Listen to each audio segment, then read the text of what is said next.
Friends, what you are about to hear is truly shocking. Against the backdrop of an election race where every move is in full view of thousands of eyes, one candidate made an unforgivable mistake. He dared to publicly attack a black man. It was an act of hate that shocked everyone who witnessed the scene. But what is most striking is the consequences he faced afterward. We will tell you how this act backfired on him in the most unexpected way.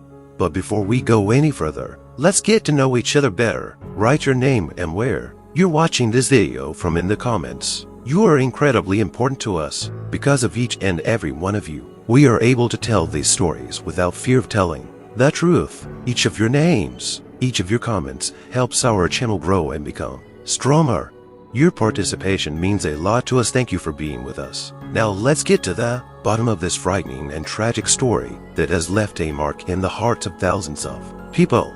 This year promised to be one of the most exciting in decades. Political passions were heating up every week, and people across the country were expecting change. Candidates promised a new future, a strong economy, a just society. But behind all these words lay something darker.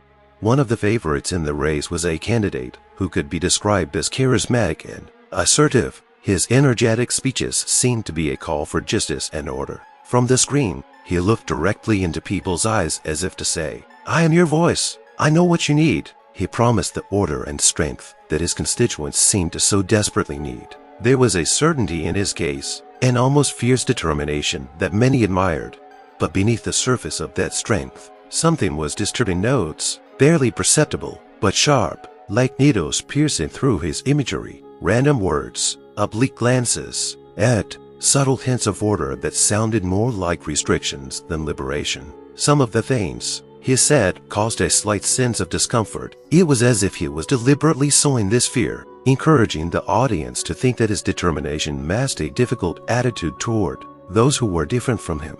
As he continued to score points, people remained blind to these signs. After all, it was convenient to close their eyes and believe that he was the right leader to make their lives better. His speeches became sharper and sharper, as if he was tailoring his message to the darkest fears of his constituents, convincing them that he was right. Some were beginning to doubt, but his voice of confidence drowned out their doubts. As the weeks passed, the candidate became more and more forceful, even aggressive in his statements. At one of the rallies, his voice was louder than usual, with notes of contempt slipping in. The hall was quiet, his every look and gesture catching, as if he was not just a leader, but almost a messiah who could solve all their problems. He didn't speak openly, but everyone understood exactly who he was talking about when he uttered words about real citizens and the order that needed to be brought about. Subscribe to Deeple Pro to edit this document. Visit www.deeple.com /Pro for more information. At one point, he paused and looked around the room and said quietly and firmly, "There are those who do not want our city to prosper, those who abuse our bounty and labor not for our good." His eyes stopped on a group of people at the end of the hall, among whom stood a black man, confident, calm, with his head held proudly high. It was as if he were a symbol of those about whom the candidate spoke so eloquently, but did not name directly.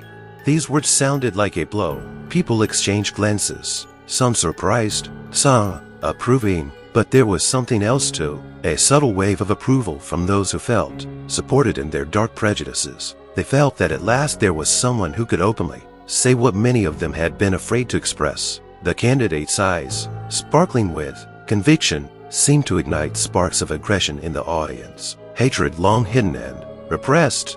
The black man who noticed the look did not avert his eyes, but it was a mixture of pain and anger. He knew it was the gaze of a man who saw him not as a person but as a symbol, a personification of the foreign and unwanted. It wasn't just a stare, it was a burning, humiliating stare, as if to say, "You are a stranger, and you don't belong here." From that day on, the public, as if pushed by an invisible force, began to look at him differently. He was no longer just a passerby, no longer just a citizen, but an object of latent hostility provoked by a single speech. On the streets, he began to notice the slanted glances, the cold faces, the quiet whispers behind his back.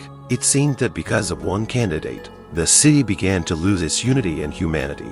His name was Marcus, and he was as much a resident of this town as anyone else. He had grown up here, knew every street and every face. He felt at home in this town. He made friends here, built a career here, and was an active participant in the community here. To him, this city was a place of strength, safety, and friendship. But after that rally where the candidate had showered him with his contemptuous, demeaning attention, Marcus's familiar world began to crumble. Marcus was a man of strength, resilience, and always ready to help those around him. He was known as a respectful and hardworking man, ready to fight for justice and the rights of everyone. But now his pride and confidence, strangely enough, had become dangerous for him. After that meeting, people's looks began to change now. He saw not goodwill in their eyes, but a cold, alien expression. It was as if he were no longer one of them, as if something had changed, as if he were no longer considered his own. His heart ached with pain mixed with anger. Why had this happened to him specifically? Why did one man, this candidate, dare to ruin years of his work and the respect he deserved? Marcus felt as if he had been thrown over the edge of society, left alone in the face of a wave of resentment and dislike.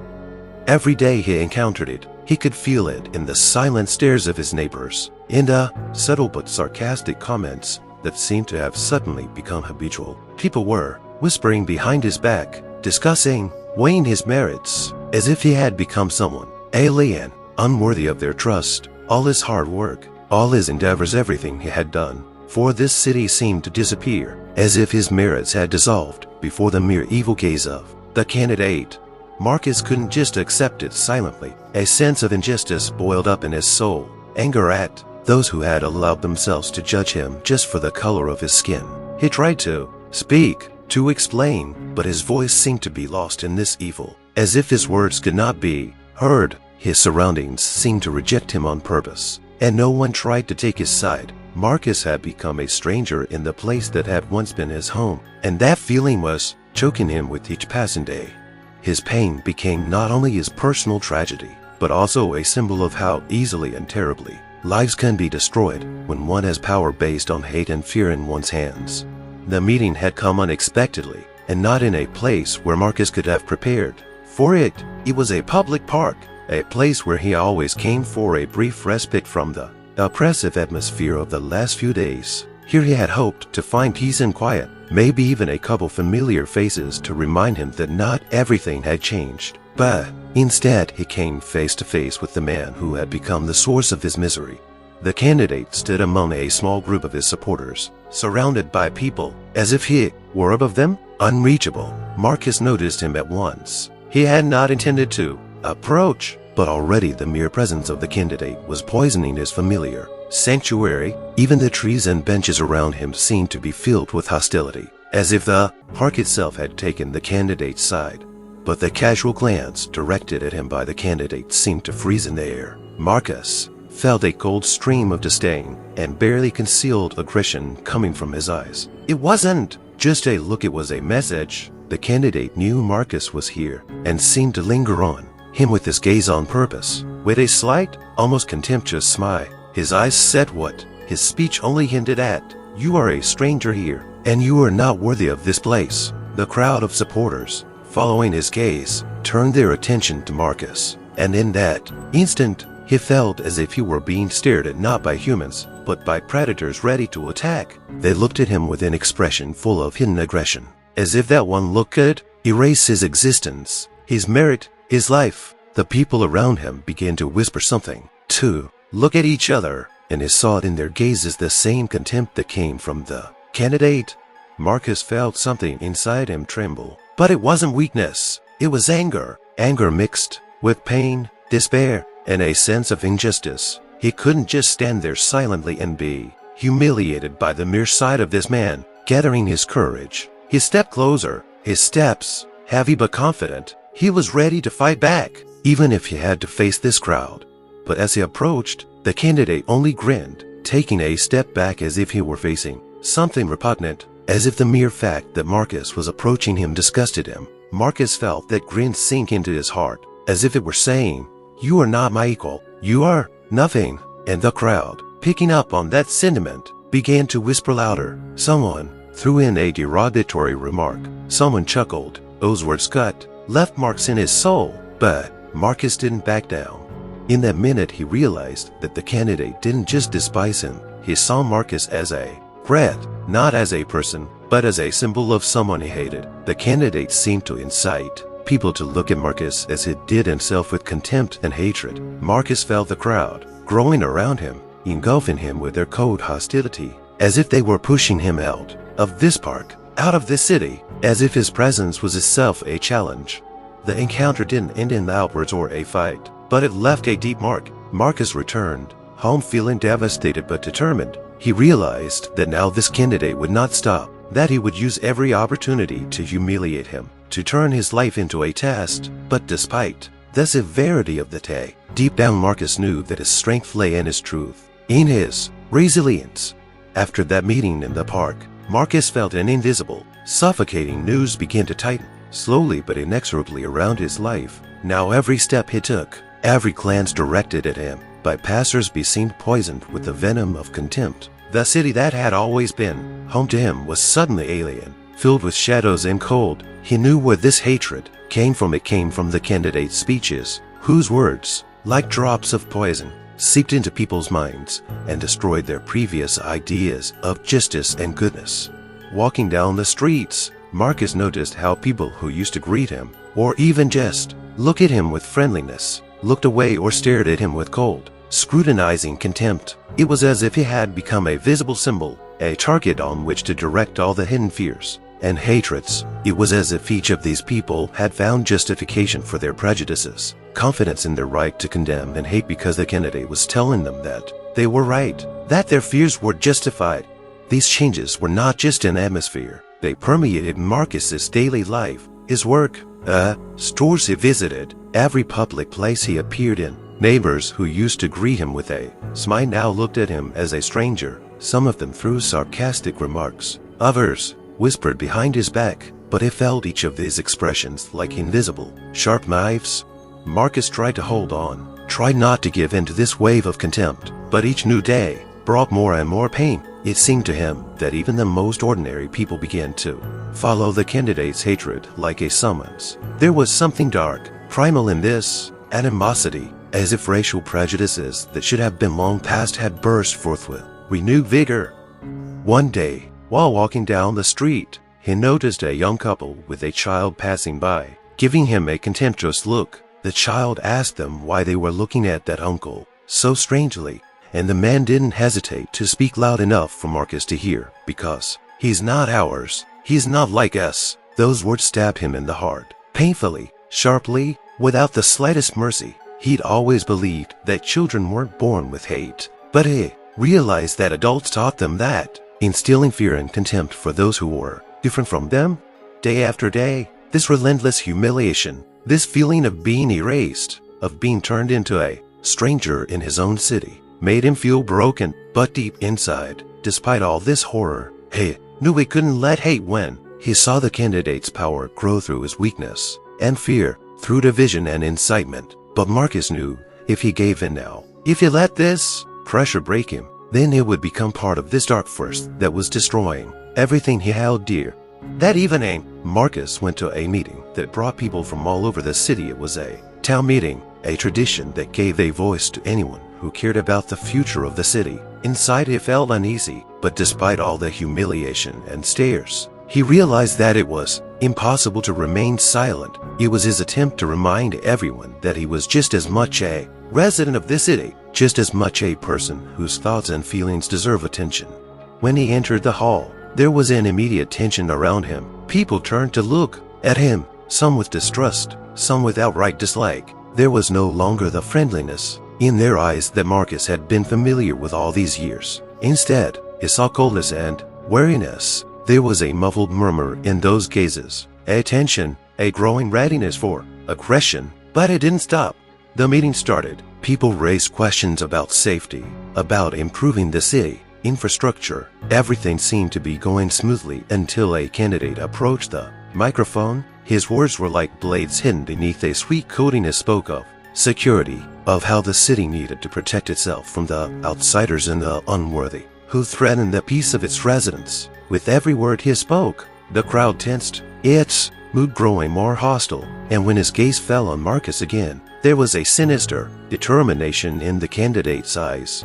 "Some people," the candidate said loudly, pointing toward Marcus, "think they can come in here, dictate their rules, and destroy what we've spent years building." These words hung in that air like a thundercloud. The crowd was no longer holding back their emotions. Whispers grew into loud, sarcastic remarks, and all eyes were on Marcus. He felt himself surrounded by a wall of scorn and anger. And then someone in the crowd shouted, "Get out of here! You don't belong here!" These words flew around the hall like sparks, igniting aggressive shouts all around. One by one, people began to pick up on this call, turning it into something horrible and uncontrollable. Marcus stood alone, surrounded by people who had once been his friends and neighbors, but now looked at him as the enemy. Marcus raised his head to answer, but his voice was drowned out by the roaring noise. That moment someone came close to him and shoved him roughly. The crowd fell silent for a moment, but then the violence inspired others. Somebody pushed him again. Somebody shouted another insult, and Marcus felt the aggression that had so far been only words began to turn into a physical threat. The crowd clenched around him, pushing, shouting derogatory words, and every blow, every look, every gesture seemed suffocating. He tried to stay on his feet, to defend himself, but alone against this onslaught, he was powerless. In that moment, he realized that they did not see him as a human being, a neighbor or an equal. They saw in him only what the candidate had created in their minds: a stranger, an enemy, a threat. Marcus left the meeting, barely holding himself together, feeling that all his strength had run out. Outside, he leaned heavily against the wall, trying to comprehend what had happened. Fear and despair fought within him, but also a sense of humiliation that made him sick to his stomach. He knew that this was not just a crowd, these were his neighbors, the people with whom he had shared his life, and now they had become his executioners. After that fateful night, rumors of the attack on Marcus had spread like wildfire through the city. Every word, gesture, and shout of the crowd was now the subject of discussion, speculation, and conjecture. People spoke of him with caution, some with sympathy, but most with derision and condemnation. On the streets, in the stores, and even in his own yard, he became an invisible outcast, a target for scorn and humiliation. Neighbors who had smilingly greeted him before now turned away as he passed by, as if he were a ghost better left unseen. Some defiantly crossed to the other side of the street when they saw him in their path. Once he heard the teenagers behind his back whispering, unashamedly, "That's the one who thinks he can dictate his rules to us." I heard they almost taught him a lesson, and rightly so. Every day was like a test, like stepping through a minefield. Marcus felt fear and tension become his constant companions. He caught glances at himself, quick, furtive, but full of contempt and judgment. Every such look, every whisper added to the invisible but tangible wounds. He tried to stay strong, to hold his head high, but his resolve melted with each passing day like ice under the scorching sun of hatred.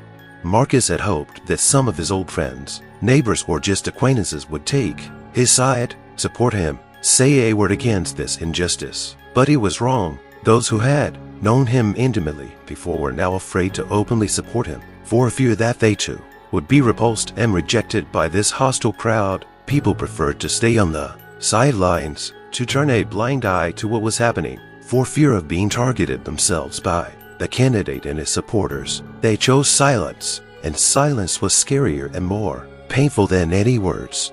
Marcus was no longer just a neighbor or an acquaintance. Now he was a symbol of everything the candidate had convinced the crowd to hate and fear. In the eyes of many, he had become an enemy of public order, someone who supposedly threatened their familiar world. His humanity was erased before everyone's eyes, replaced by the image of an outsider, hateful and dangerous. And when he once ventured into his favorite store, the familiar salesman gave him a scornful look and was unwilling to serve him, holding back the trembling in his hands and the pain. Marcus asked, Why are you treating me like this?" The salesman only shrugged his shoulders and said with a sneer, "We don't want trouble. People like you only bring trouble." Those words, "people like you," were painful to his soul. Everything he had known, everything he had fought for, everything he had built in this city had been destroyed by one man whose words seemed to ignite and fuel the hatred in people's hearts. With each passing day, Marcus realized that he was becoming a prisoner of that hatred, a stranger in his own home, and that his hopes for justice and sympathy were fading with each new whisper and each scornful glance. After the night Marcus was humiliated in front of a crowd, his story began to spread on social media and local news. People took videos of the attack, posted them online, commented, and the incident quickly gained public attention. It would seem that now Marcus had a chance to find support, but alas, the situation turned out differently. Most of the comments under the video were filled not with sympathy, but with scathing anger.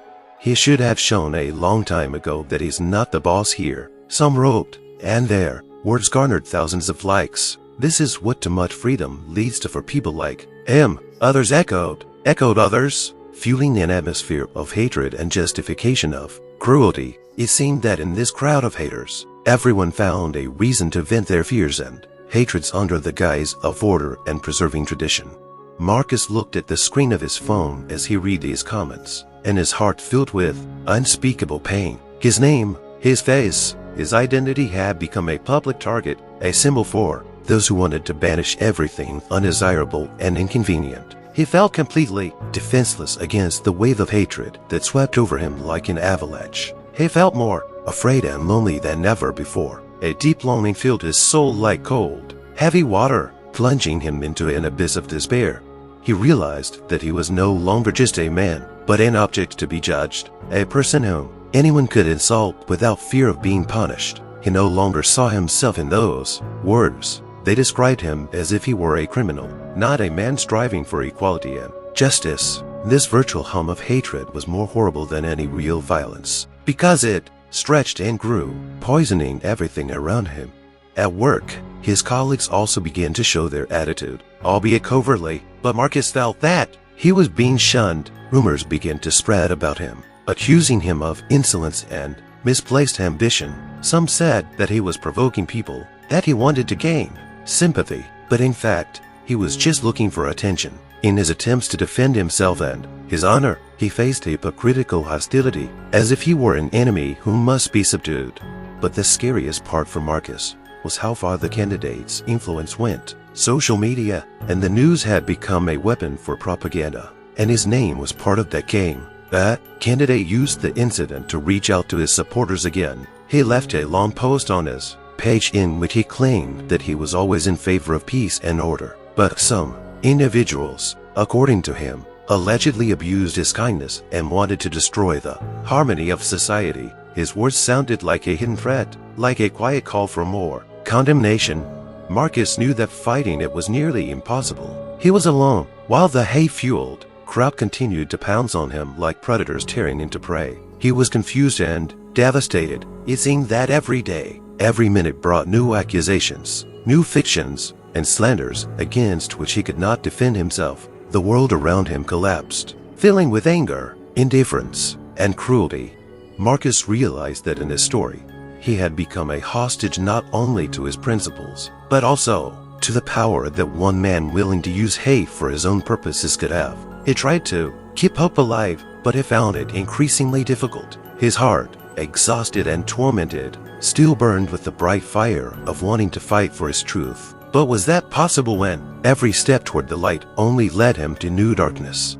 Despite the fact that a wave of hatred and contempt fell on Marcus, the public outcry soon began to take a different shape. Gradually, new details of that incident began to surface online, and many people began to notice that not everything was so simple. Videos and eyewitness accounts began to surface and spread outside the city. Some users on social media who were not affiliated with the local crowd saw what was happening as a blatant manifestation of injustice and racism. People began to share videos of the attack, adding comments about how unfair it was that Marcus was placed in the center of hatred simply because of the color of his skin and his determination to defend his rights. The first outburst of public condemnation fell not on Marcus, but on the candidate, who began to be accused of inciting hatred. On social media, posts began to appear denouncing his speeches and statements, which did not contain direct insults, but had enough subtext to incite aggression in the crowd. Marcus felt himself breathing a little easier for the first time in a long time. It seemed that the world had finally noticed his pain. People who didn't even know him began to raise their voices in his defense. It was the first weak but tangible support. Now he was not alone in his suffering. There were those who realized that he had been treated inhumanely. These people demanded justice, condemning both the candidate and those who had succumbed to his aggression. The candidate could not ignore this resonance. At first, he tried to justify himself by claiming that his words had been misinterpreted and that he had always been in favor of peace and unity, but his statements only fueled the fire. The more he tried to defend himself, the more his hypocrisy was exposed. In the eyes of those who were now following the situation closely, his image was changing. He was no longer a charismatic leader, but a man who used fear and hatred to achieve his goals.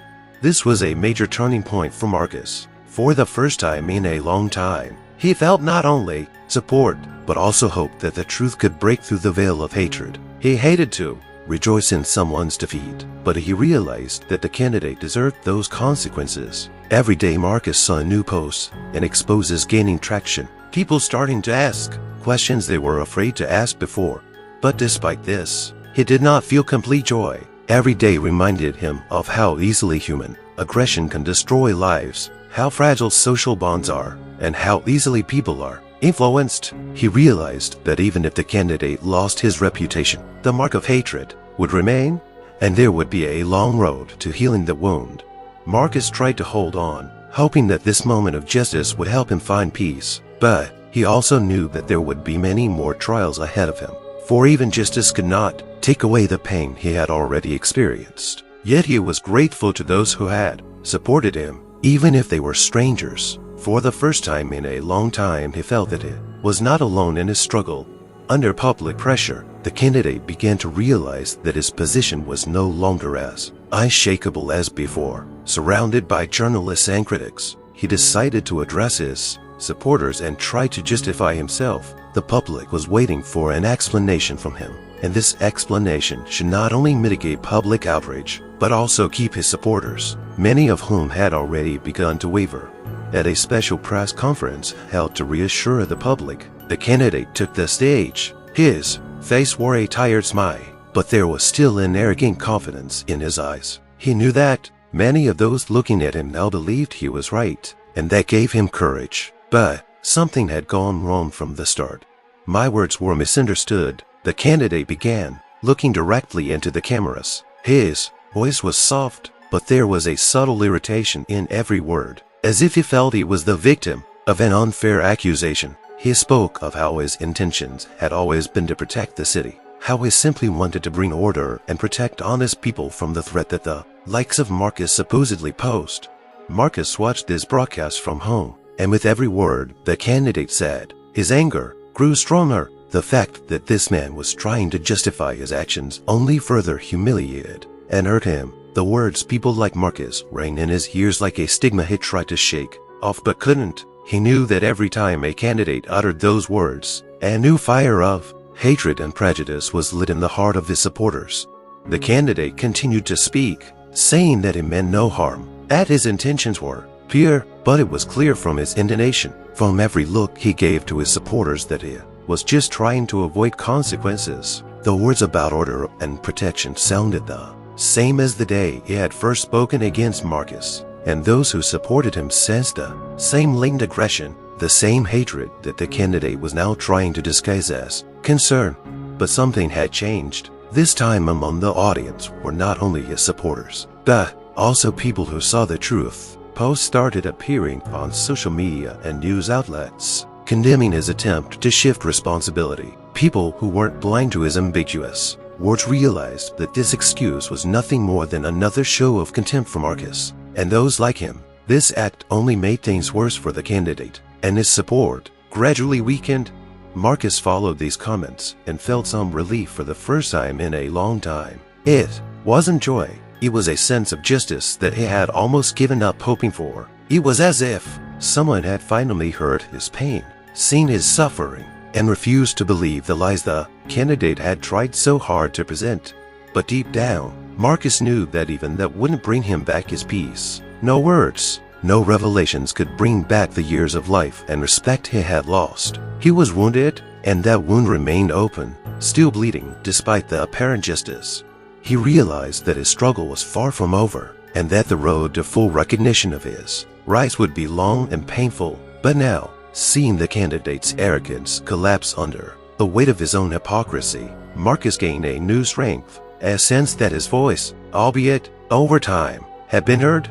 After the candidate's attempt to justify himself and turn the tables on the misinterpretation of his words, Marcus decided that he could no longer remain silent. His pain, humiliation, and sense of injustice had overflowed his patience. He felt that if he didn't speak out now, he would become a prisoner of other people's opinions, erased and rendered voiceless. In this city, where he had once been known and respected, he was seen only as a nameless victim of prejudice, as an object of hatred created by the words of one man. Now was the moment to show his truth. Marcus decided to record a video message. He knew it was a risk to speak openly, knowing how much hatred had already been spewed at him, but fear could no longer keep him in the shadows. He set up the camera and looked into the lens, trying to find the words that could express the depth of his pain, the experience he was going through. Many of you know me by the outsider, he began, taking a deep breath. I am the outsider that the candidate speaks of so often. I am someone he considers a threat, someone many of you consider a threat, and I want to ask you a question. When did I become a stranger to you? When did my life, my work, my efforts stop meaning something just because I don't look like you? Marcus looked straight into the camera, and his voice grew harder and harder. He knew that this was his chance to show people his truth, to let them know that behind this wave of hatred, there was a real human life that was being tried to be destroyed just because it was different.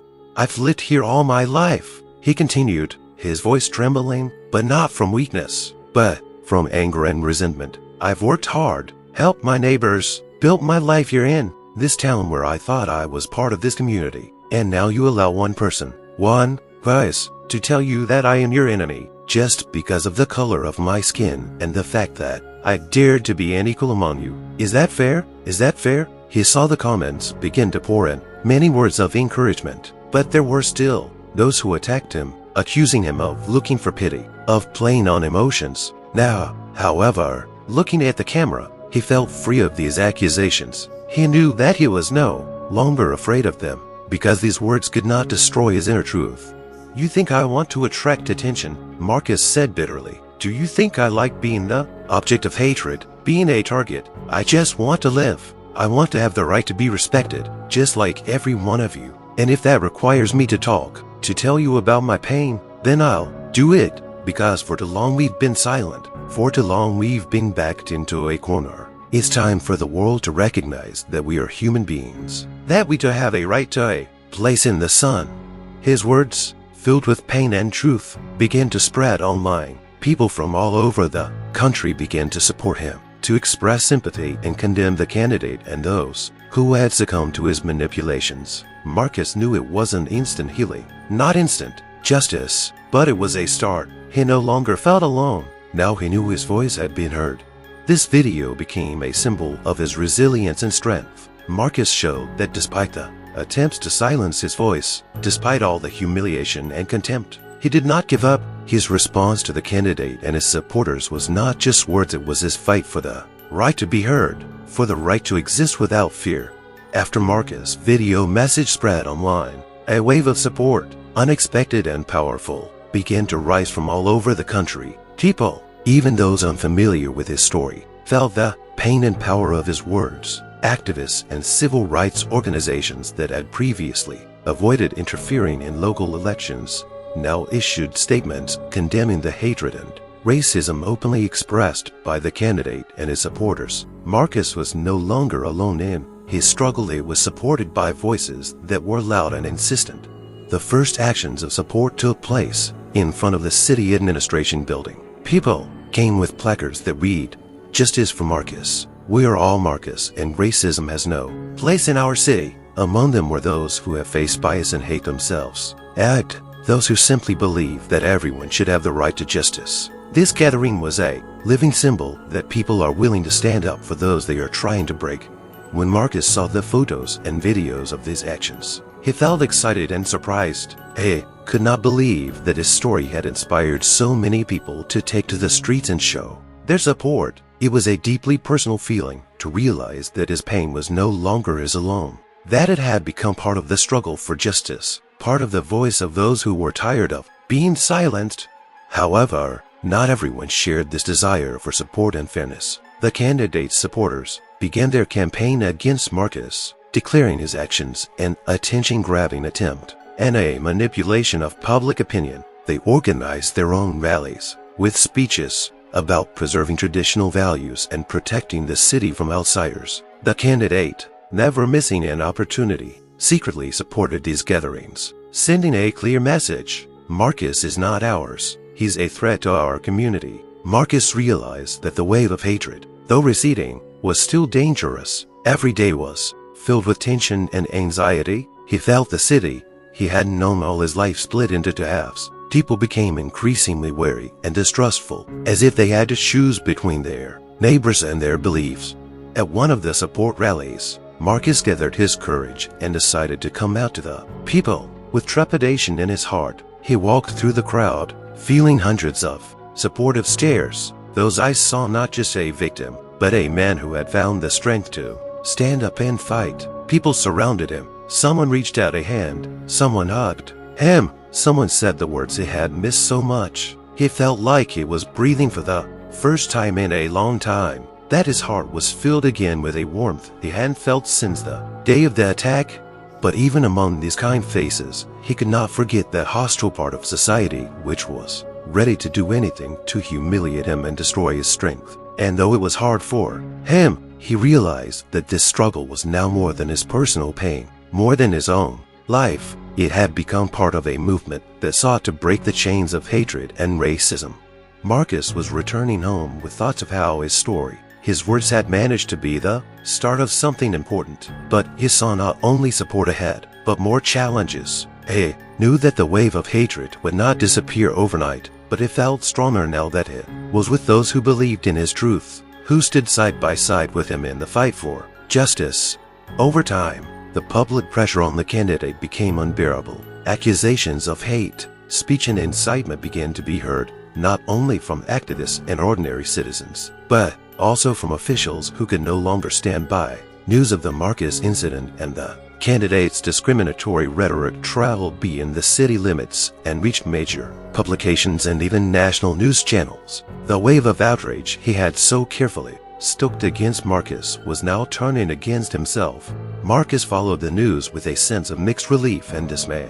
On the one hand, he could see that the world was beginning to realize how deep the racist hatred was in this candidate, and that gave him a kind of satisfaction. But on the other hand, he knew that this was not the end, that the fight was not over. His pain, his humiliation, and his ruined reputation were still part of his life. Even as he watched the candidate lose influence, he could not rid himself of the heavy residue in his soul, knowing that the wounds inflicted on him would not heal soon. The first to reject the candidate were the big donors. They realized that supporting a man who had become the embodiment of hatred and discrimination was a blow to their own reputations. One by one, they announced that they would no longer fund his campaign. It wasn't just money. It was the pillars that held his entire political machine together. Candidate felt his control of the situation begin to slip away, and with it came a blinding rage. Marcus had heard about it from the news, and despite all the wounds and pain he had endured, he felt satisfaction. He realized that now the candidate had begun to reap the rewards of his words, of his actions. It was like justice that, albeit belatedly, had finally found someone who deserved its blows.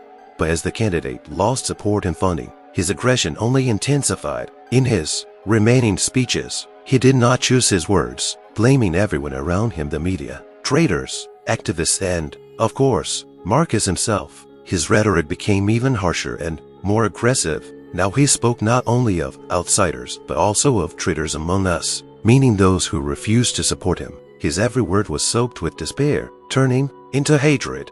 Marcus, hearing these speeches, felt heavy and dangerous again. He realized that he was now a symbol of resistance, that the candidate was addressing him in his angry speeches, as if trying to erase his existence with the power of his words. But with each new accusation, each lunge at him, Marcus felt his own power grow. It wasn't just anger, it was the realization that he wasn't alone now. His support, the support of hundreds and even thousands of people, had become his shield. Public pressure continued to build. The election committee launched an investigation against the candidate to find out whether he had violated norms by inciting hatred and threats against residents. Seen surrounded by journalists for the first time in a long time, the candidate had to answer uncomfortable questions. His face was not as confident as before. His words became confused, and his rhetoric became barely restrained aggression. Marcus saw how the candidate, whose gaze had once been cold and dismissive, now looked confused and annoyed. It was a small triumph of justice, but Marcus knew it was only a beginning of a long road to healing. Everything he'd been through, all the humiliation, ridicule and hatred he'd faced, had become part of his strength, his inner fire that now burned brighter than ever.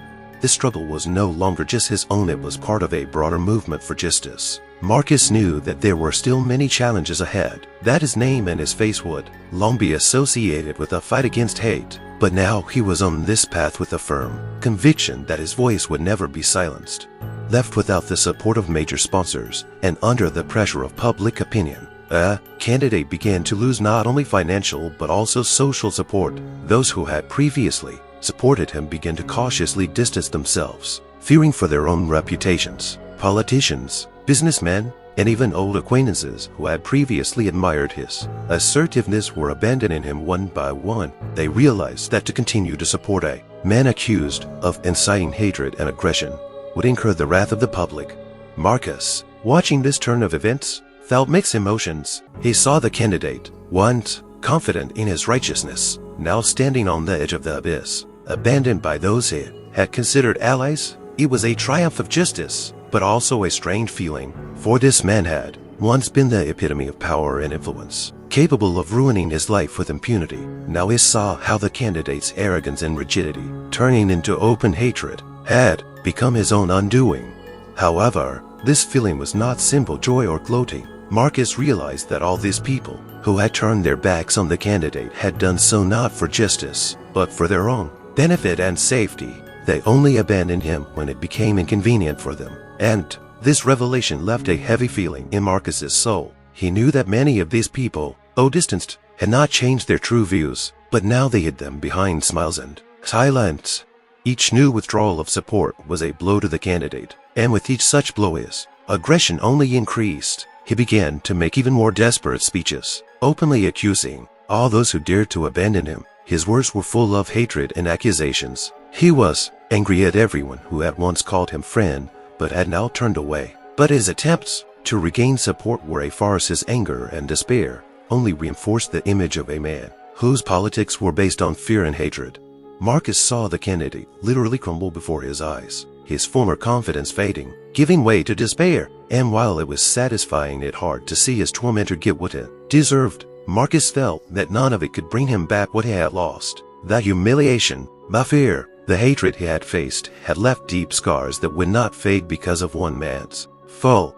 Even so, he knew he had to keep going. The path he had started was already more than revenge or personal victory. He realized that his struggle was being watched by many. Yet, he was now a symbol of those who were tired of hatred and discrimination. Each loss by a candidate of his allies was not just a victory for him, but an important step toward making people begin to realize the power of their words, their views, and their silence.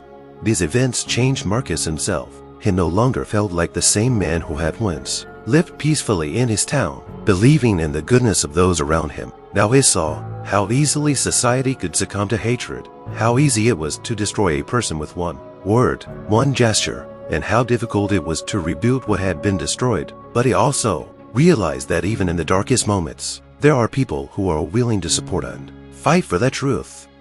His story was no longer just a personal tragedy, but an example of resilience and strength in the face of hate. And every new ally who left the candidate, every person who supported Marcus, reminded him that this struggle was no longer just his own.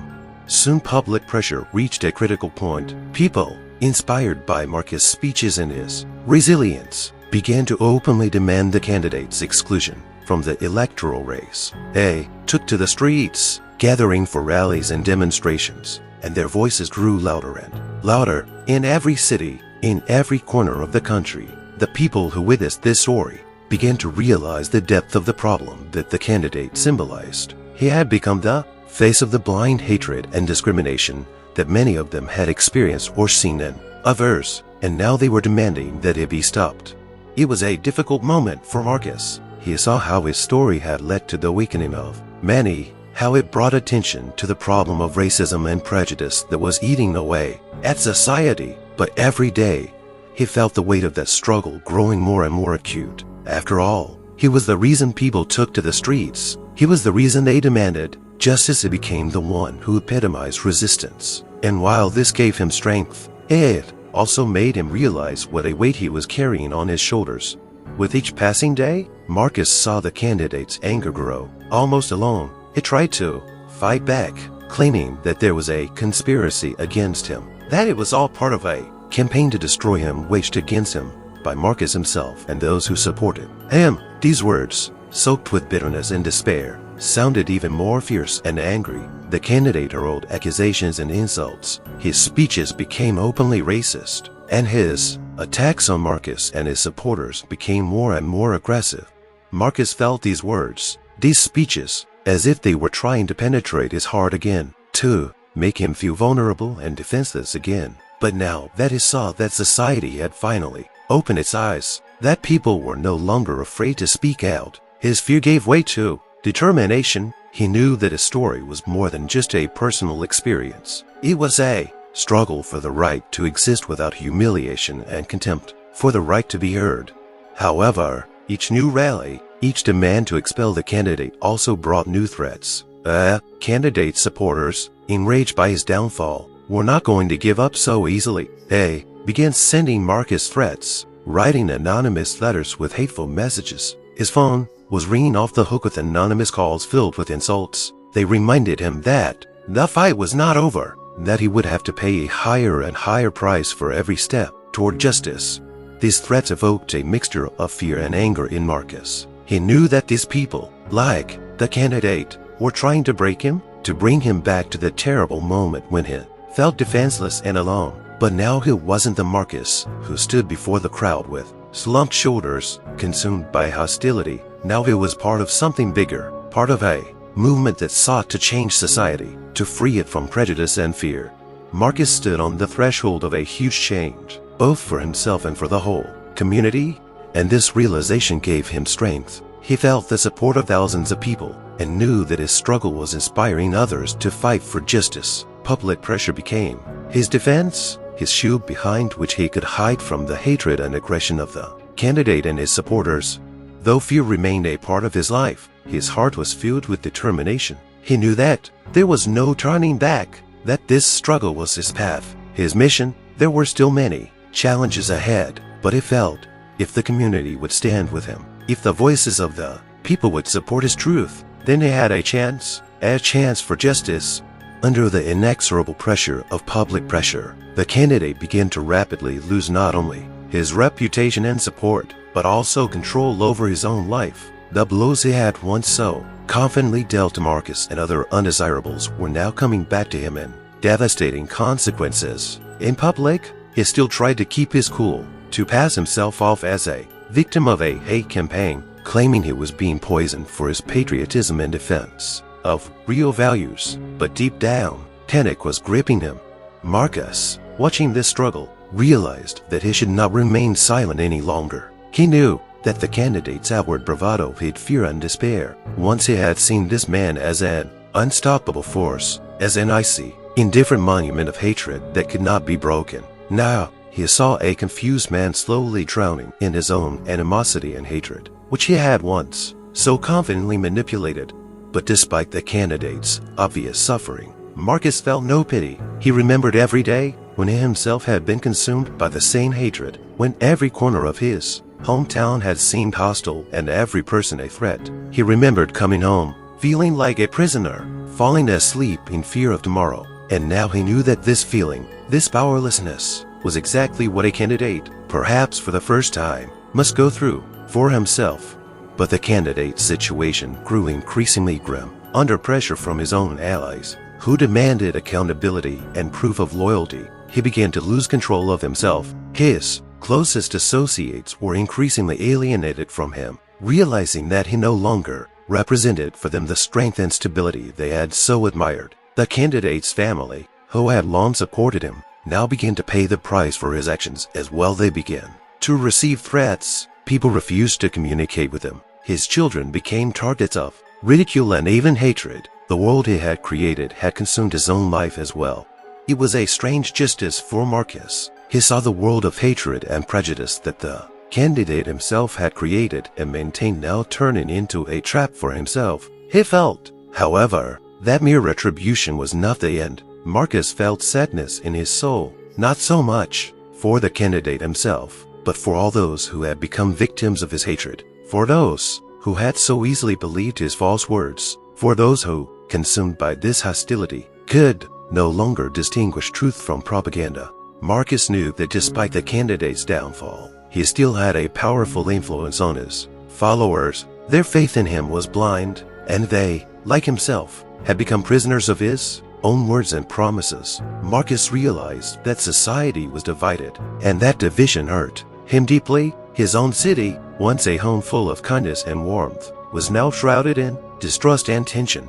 Though the candidate was going through a personal crisis, Marcus knew there was still much work to be done. He saw that the fall of one man would not heal the pain and hatred that had taken root deep in minds and hearts. Marcus realized that his struggle was not over.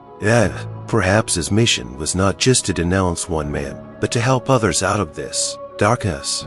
It wasn't easy for him, seeing how his history had led to the destruction of lives, how this separation left scars on everyone. But he also knew that healing could be found along the way. There was hope in his heart that his voice, his story, could unite those who had been divided by hate, and that one day, perhaps, he could once again see people in this city willing to reach out to one another rather than turn away with suspicion and resentment.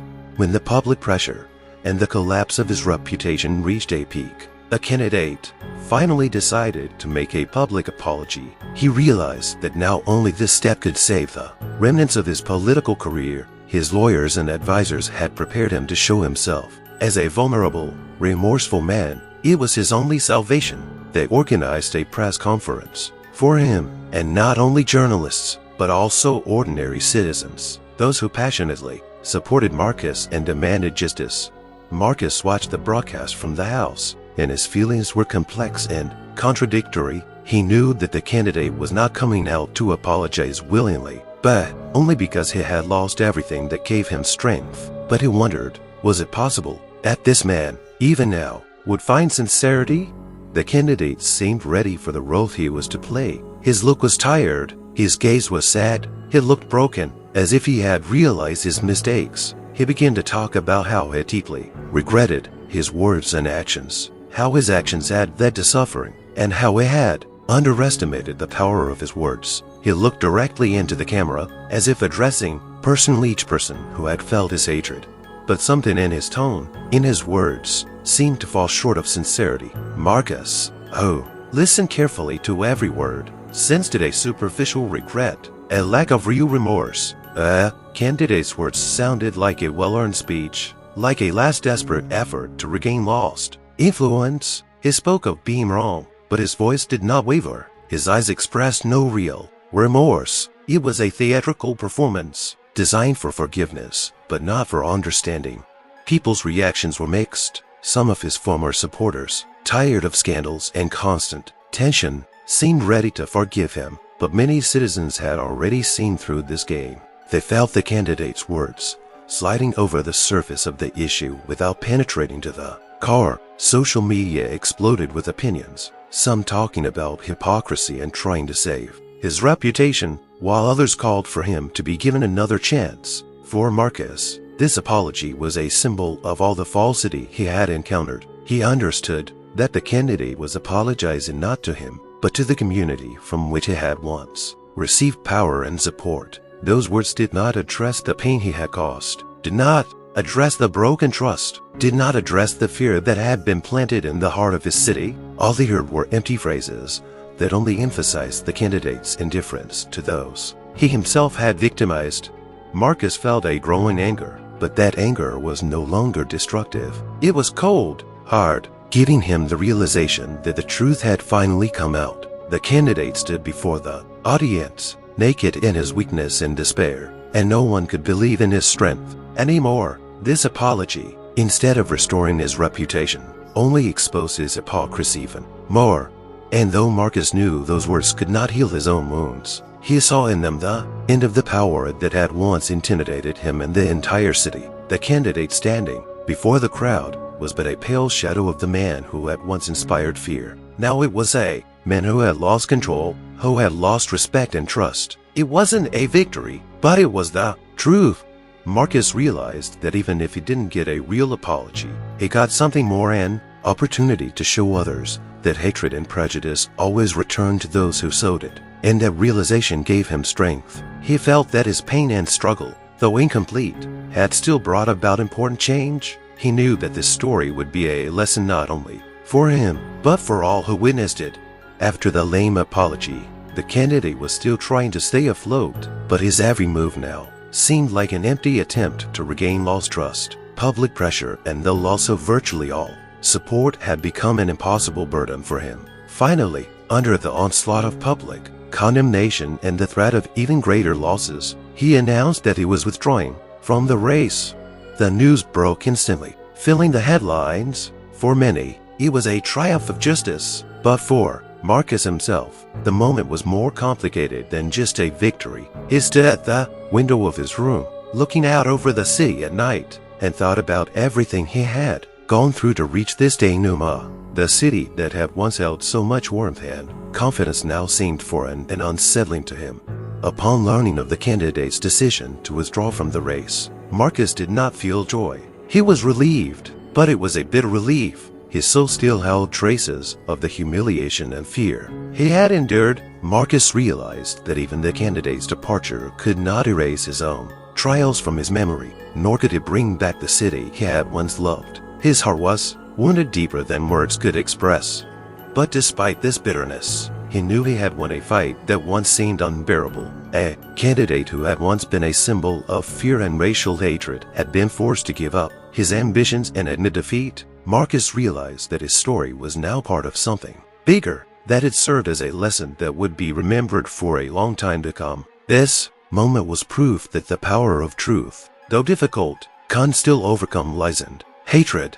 Nevertheless, the city was still divided. Many people still supported the candidate, considering him a victim of public pressure and a hostile campaign. These people looked at Marcus with cold contempt and a presumption of guilt. To them he had become the enemy, the man who had destroyed their leader. Every time he passed by, Marcus caught their looks of distrust and hatred. His life hadn't gotten any easier, and he knew that not all wounds would heal quickly. But something had changed. Now he could walk the streets with his head held high, knowing that his voice had been heard. He felt not only heard, but victorious. A man who was able to stand up to unbearable pressure. His story was an inspiration to others, an example to those who were also afraid to raise their voices against injustice. Marcus knew that his struggle didn't end there. There was still much work to be done to unite the city, to eradicate the prejudice and hatred that had taken root so deeply. He knew that it would take time for people to begin to see him not as an enemy, but as a neighbor, a companion, an equal.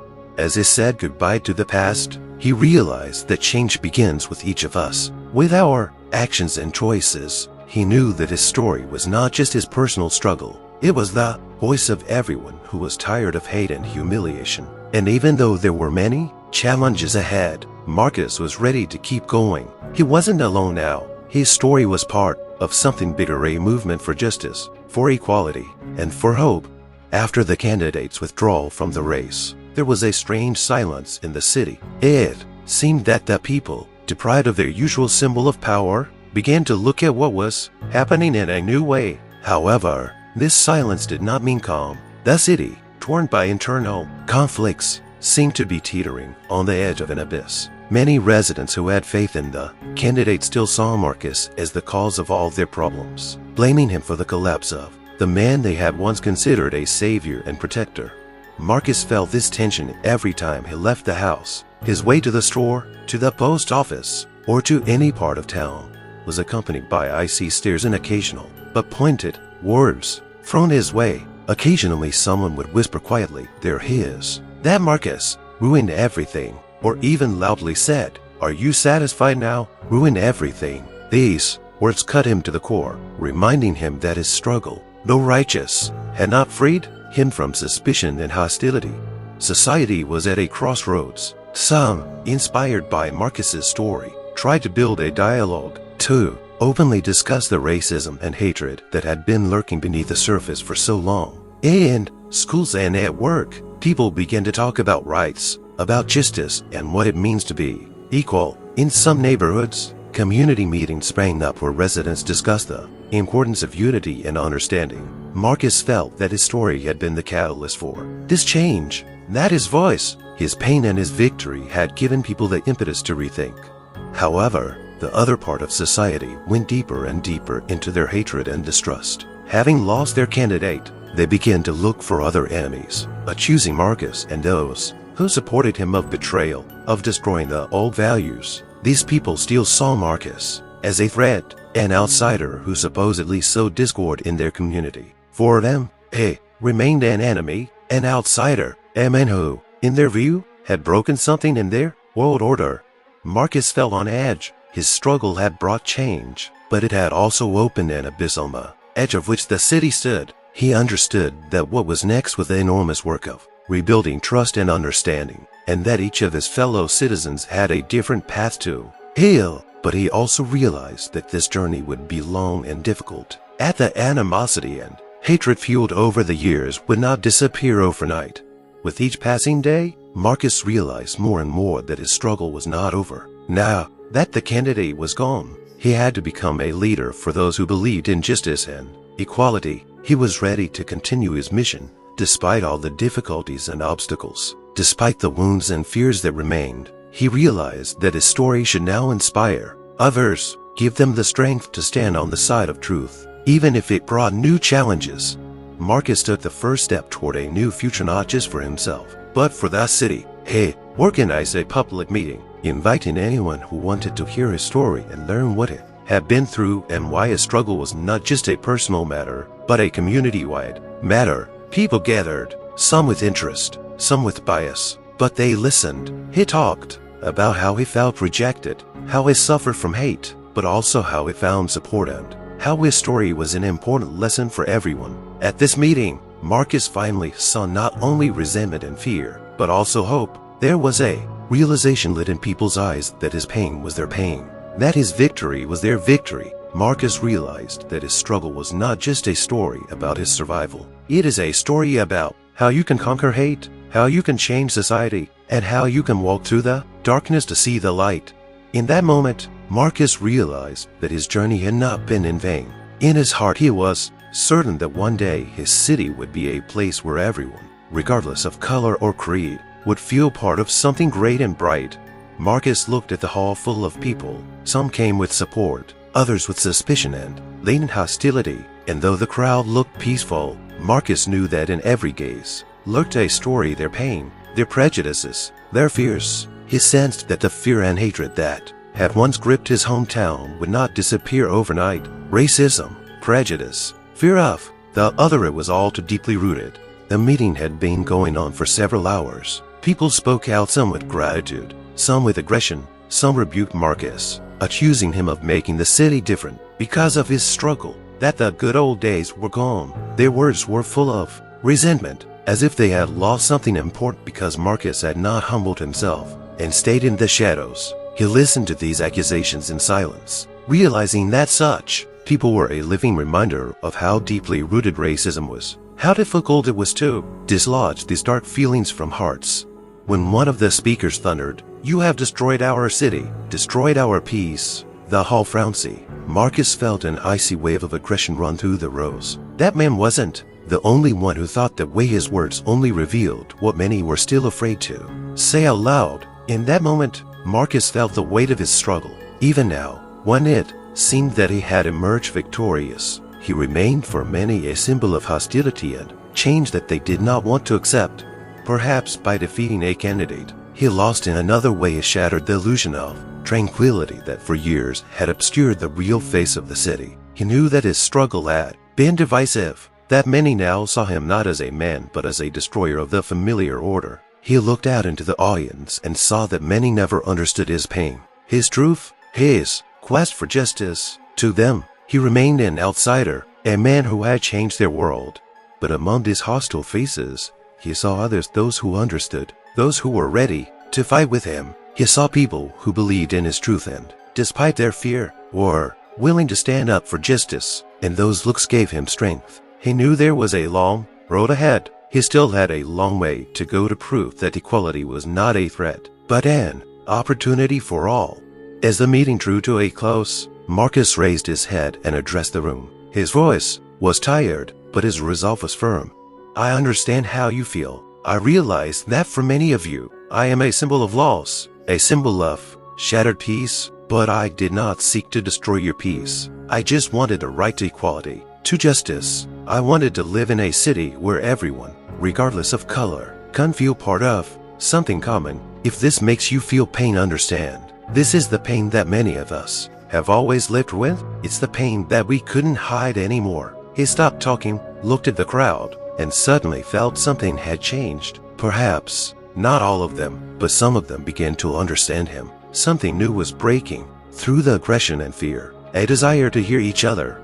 When Marcus left the hall, he knew he had a difficult road ahead of him. He was not sure that his struggle would end in victory, that his city would become a place free of racism and hatred. He knew that he might never feel completely safe here, that there would always be those who would see him as an outsider. But he knew that his story, his struggle, was the ray that broke through the darkness.